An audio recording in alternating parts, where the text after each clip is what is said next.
हा व्हिडिओ पाहिल्यानंतर कोणाच्याही अंगावरती काटा येईल। कंत्राटदार मात्र सेफ राहतात आणि अशा कामगारांचा जीव जातो।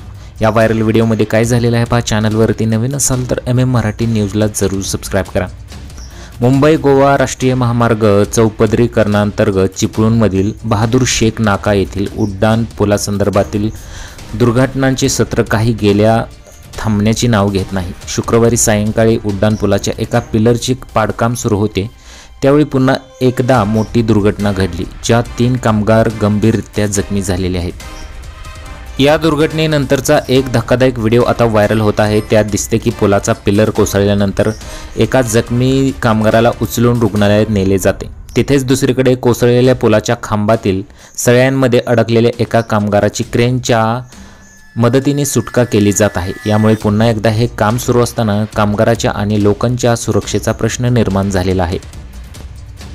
शुक्रवारी पुलाच्या एका खांबाची कापलेली बाजू क्रेनच्या सहाय्याने खाली उतरवण्याचे काम सुरू होते, मात्र क्रेनचे खांबाला अडकलेले हुक अचानक निसटले आणि खांब खाली कोसळला।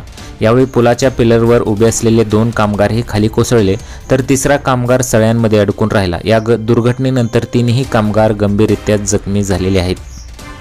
पावसाळ्यात अशा प्रकारची कामं करणं कामगारांना खूप रिस्की आहे। त्याचबरोबर यांना सेफ्टी नसल्याचं सुद्धा या व्हिडिओमधून आपल्याला पाहायला मिळत आहे। या दुर्घटनेमुळे या सगळ्या घटनेची चौकशी करण्याची मागणी नागरिकांकडून केली जात आहे।